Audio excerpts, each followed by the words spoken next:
Baik, Assalamualaikum warahmatullahi wabarakatuh. Kami dari kelompok 7. Kami akan menerangkan tentang kepribadian dan sikap keagamaan. Ini merupakan tugas UAS semester 5. Untuk itu, kami akan memperlihatkan perincian bab-bab yang kami akan jelaskan. Oke, di sini yang pertama definisi kepribadian, yang kedua definisi sikap keagamaan, yang ketiga aspek dan dinamika kepribadian dalam pembentukan sikap keagamaan. Oke, langsung saja pada inti pembahasan. Kami akan menjelaskan part pertama, mana definisi kepribadian. Baik, di sini ada dua, ini tentang definisi kepribadian dan juga faktor pembentukan. Untuk itu, kami akan menjelaskan terlebih dahulu tentang kepribadian itu sendiri. Jadi, kepribadian itu adalah kombinasi unik dari pola berpikir, perasaan, dan perilaku seseorang yang memengaruhi cara individu berinteraksi dengan lingkungan dan orang lain. Jadi, kepribadian ini mencerminkan karakteristik internal yang memang relatif stabil dan konsisten dalam berbagai situasi. Jadi kepribadian itu elemen penting dalam memahami perilaku manusia baik secara individu maupun dalam kelompok.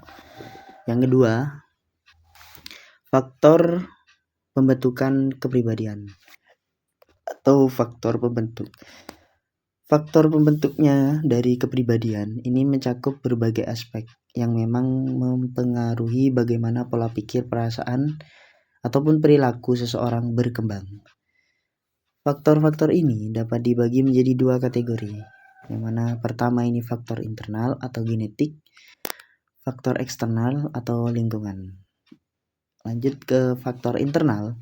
Jadi faktor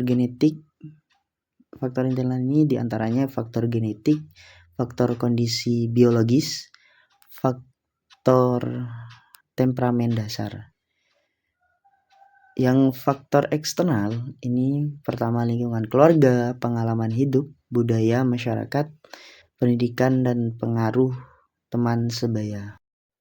Itu penjelasan dan juga rincian dari faktor internal dan juga eksternal.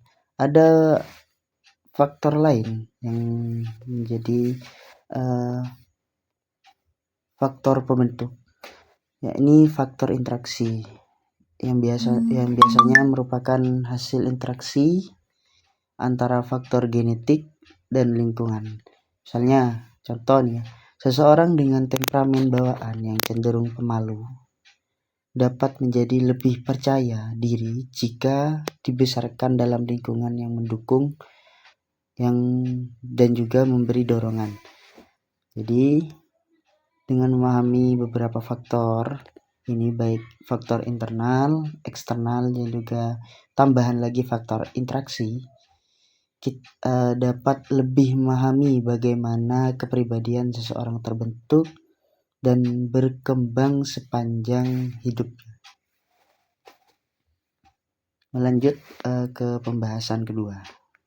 Melanjut ke pembahasan yang kedua, definisi sikap keagamaan dan juga aspek sikap keagamaan. Untuk itu, kita mulai yang pertama, definisi sikap keagamaan. Jadi, definisinya ialah pola respon individu terhadap ajaran nilai dan praktek berkaitan dengan agama tertentu. Mana sikap ini mencakup keyakinan atau kognitif, perasaan, afektif, dan tindakan konatif seseorang dalam hubungannya dengan Tuhan dan agama, juga kehidupan beragama secara tertentu. Ciri-ciri sikap keagamaan itu memiliki sifat relatif stabil, tetapi dapat berkembang atau berubah sesuai pengalaman dan pemahaman. Jadi sikap keagamaan ini merupakan cerminan sejauh mana seseorang memahami, meyakini, dan menjalankan ajaran agama dalam kehidupan sehari-hari. Lanjut poin yang kedua, aspek sikap keagamaan. Jadi sikap keagamaan ini yang mana mencakup berbagai aspek ya, yang menggambarkan bagaimana seseorang dapat memahami, merasakan dan menjalankan ajaran agama dalam kehidupannya. Jadi aspek utama sikap keagamaan, yang pertama aspek kognitif, ini kepada Tuhan, atau lebih mencakup kepada kognitif ini lebih mencakup pada keyakinan. Jadi aspek kognitif ini mengacu pada pemikiran, pengetahuan dan keyakinan seseorang tentang ajaran agama. Juga yang kedua aspek afektif, perasaan dan juga emosi. Ini mengacu pada perasaan emosi yang terkait dengan ajaran agama. Yang ketiga aspek konatif, perilaku atau tindakan dan juga tindakan yang mana mengacu pada kecenderungan untuk bertindak sesuai dengan ajaran agama. Aspek sosial, interaksi dan pengaruh, ini mengacu pada berbagai sikap keagamaan seseorang memengaruhi interaksi sosial. Jadi aspek-aspek ini saling berkaitan dan membentuk sikap keagamaan secara menyeluruh. Sikap yang kuat di semua aspek ini menunjukkan internalisasi nilai-nilai agama dalam kehidupan individu secara utuh. Jadi itu penjelasan dari definisi sikap keagamaan dan juga aspek sikap keagamaan. Melanjut penjelasan atau part terakhir. Ini judulnya dinamika kepribadian dalam pembentukan sikap keagamaan. Jadi dinamika kepribadian ini memainkan peran penting dalam pembentukan sikap keagamaan seseorang. Jadi kepribadian mencakup pola berpikir, perasaan, dan perilaku individu yang berkembang melalui pengalaman hidup. Ini ada beberapa faktor dari dinamika kepribadian dalam pembentukan sikap keagamaan. Ya, sama saja yang di atas faktornya, ada faktor internal, faktor lingkungan, eksternal, faktor perkembangan psikologi, dan pengaruh konflik kepribadian, dan juga integrasi kepribadian dan sikap. Jadi saya ulang, faktor internal atau kepribadian ini diantaranya nilai dan keyakinan pribadi. Kedua, motivasi. Yang ketiga, pengalaman emosional. Yang keempat, temperamen. Dua, faktor lingkungan dan sosial. Ini diantaranya pengaruh keluarga, komunitas dan budaya, pendidikan. Tiga, faktor perkembangan psikologis. Ini ada tahapan usia dan perkembangan. Di masa kanak-kanak, anak-anak ini lebih cenderung meniru keyakinan dan praktek orang tua atau guru.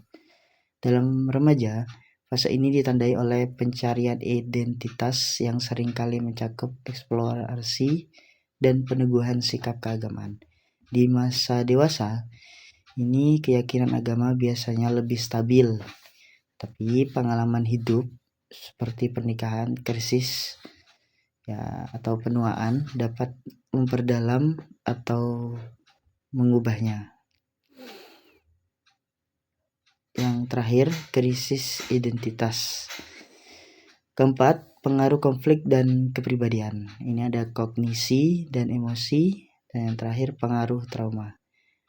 Yang kelima, ini merupakan terakhir yang merupakan faktor integrasi kepribadian dan sikap keagamaan. Yang pertama, kematangan kepribadian. Kedua, peran kesadaran diri. Jadi sikap keagamaan ini hasil interaksi kompleks antara faktor internal, contoh kayak seperti temperamen, emosi dan juga nilai, dan faktor eksternal seperti keluarga, budaya dan pengalaman hidup. Yang mana proses ini berlangsung dinamis dan dapat berubah seiring waktu sesuai dengan perkembangan kepribadian dan pengalaman seseorang.